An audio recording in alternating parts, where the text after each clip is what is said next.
Alright, hey guys. I wanted to do a quick check to see. Let me see. Um. La la la la la la la la. Okay. I mean, because it looked like last time my voice wasn't quite matching up with how I was speaking. So I want to make sure there's no weirdness there. But I'm just going to play this out here. Just to also kind of see music levels as well, too. Because I don't. I still think the music overpowers my voice a little too much. And so I'll just talk over this. So this time here, I definitely like.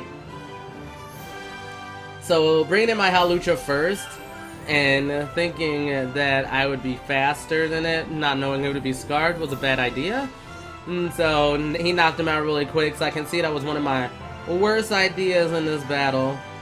And the reason why I wanted to go about it like this is just I like to use Sky Attack first, and Sky Attack has a chance to flinch. So if you can get that flinch off, then it's really good. So then I'm going to put my Altaria Knight in, and I gotta remember what strategy I'm bringing for. Oh no, I'm not bringing Altaria for this next battle. I don't think it'll be good. But I tried to Dragon Dance here because in that situation, why wouldn't you Dragon Dance? It's like, hey. Are you gonna lure anything here? Nope. Alright. So then I try to do solid enough damage, but it does do Thunder Wave. And I can't remember at this point if I was bringing my Heal Bell one or my Cotton Guard one. And thinking Heal Bell probably would have been better here if I didn't, because bringing Cotton Guard against when he's half physical, half special, it's like 50% of the time you'll need a boost, 50% of the time you won't. So it's probably better suited not for that. I could also think about going with Whimsicott for the next one and doing Safeguard, but I think I did notice from this battle how badly that Thunder Wave did kind of mess me up. He decides to use it early, so that's also something to look into. But Pyro Jag, and did the Iron Head, which is super effective, or it would have been super effective against Altaria, but not this Pokemon. And then here I'm like Shadow Ball, try to get some damage off. Like really, if I don't think about the possibility of losing my Pokemon early, that's where I get put behind the 8-ball. And I noticed that myself as a trainer. And here I'm just like Shadow Ball again, like I expect you to Aqua Jet or something, like. But you're gonna play rough, and I can understand like the play rough. Ooh, but Aqua Jet's gonna take me out here anyway. Oh no, this is where I made that like clutch wrong play where I'm like, Aqua Jet, take me out, take this. But even still, like I was paralyzed. That was like the dumbest play in the world in hindsight. Good lord, why would I make that play? See, this is what happens when you weren't thinking. This is where you don't know yourself and you don't know your team. This is like anti-Yomi right now, y'all. Anti-effing Yomi right now. So I do the Poison Jab, and you know what? Yeah, like, So maybe I should bring Haxorus, because if you look at the bottom is the team that I'm planning to bring for the next one, with a little bit of changes to it.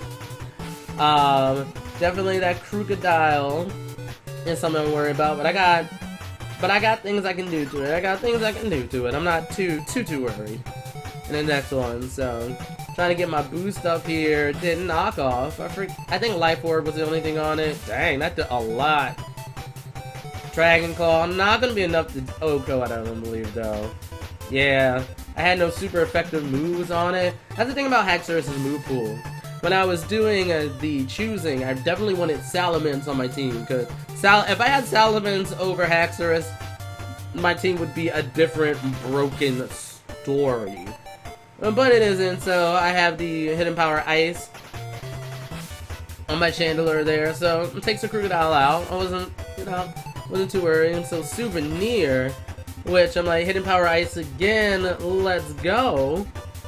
See if I can take this thing out. Boom.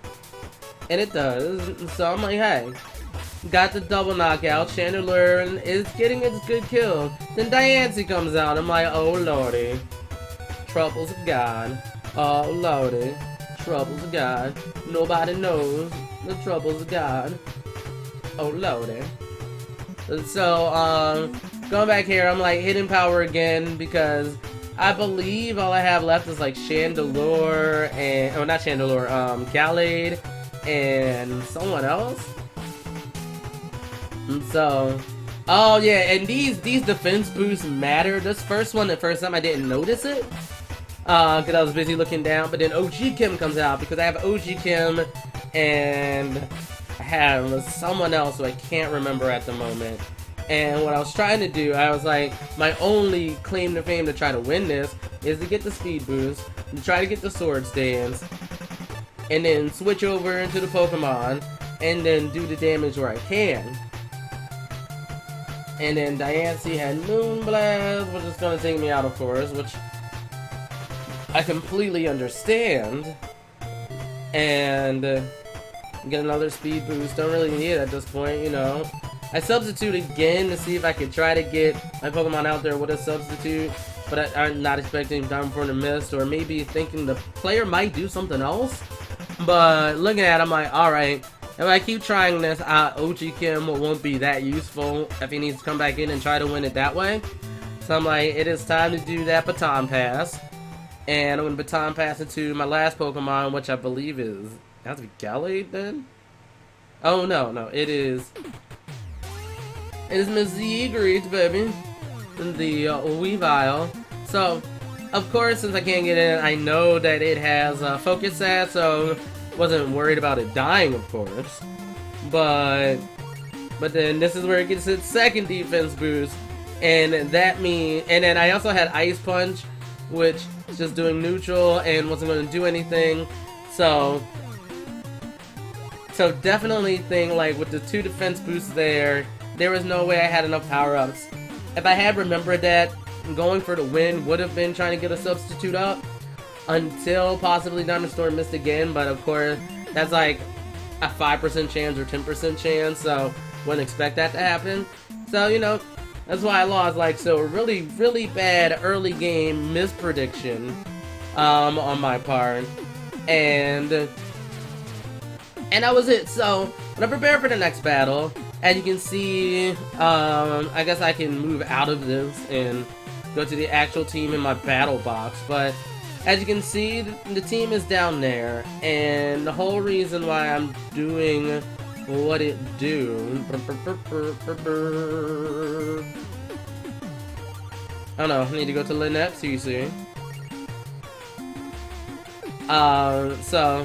Oh wait, no, I won. That is another team that I have. Here we go, Battle Bond. So as you can see, I am changing up the strategy on my Weavile to have Fake Out, Icicle Crash, Knock Off, Poison Jab, because that better prepares for his team. If I lead with her, I can Fake Out and then get the hell out of dodge unless I think someone's gonna have Pursuit. Or I can Fake Out, Icicle Crash, get super effective damage on things, knock off on things that I just don't think it should have as item, or Poison Jab. Who on this team where I can use Poison Jab against? Azumarill is the one where I might need Poison Jab for. So, then we have our Lucia Master Coach, and has Acrobatics, Stone Edge, Swords Dance substitute. So, not like my previous one. The previous one that I had was, the Sky Attack, Acrobatics, Flying Press, Swords Dance variant, which, thinking, like, under normal circumstances, I would actually be faster than that Latios, but not knowing if it was Scarfed or not, hey, and a Scarfed Draco Meteor is going to hurt. A Scarfed Draco Meteor may not actually OHKO a Weavile, as I saw in a practice battle that I had, but it has Focus Sash on it, so Fake Out, Focus Sash, Icicle Crash, we're good to go. As long as Icicle Crash doesn't miss, which has a possibility of, but I did the damage procs, and I can't get the same power out of Ice Punch, so I'm doing myself a disservice. So my next one is Kaoru. The Gallade has Leaf Blade, just for Azumarill again, has Ice Punch for the Latios, the Zapdos, the Hippowdon, he might use the Shaman, the Crocodile. A lot of his Pokemon is weak against Ice, so that's okay. The Stone Edge is mainly for Zapdos, just in case Zapdos comes in and The previous Zapdos I went up against did not use any sort of flying moves. I don't know if he'll change it up or anything, but it didn't.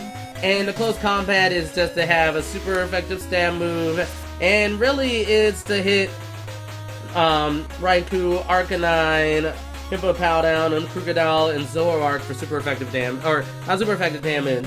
Raikou and Arcanine for really heavy damage, and Hippowdon as well. But of course, Krookodile and Zoroark for super effective damage. Hopefully getting those one-hit kills. Next you have Shadowpex, the oh, what's his face? The Dusclops.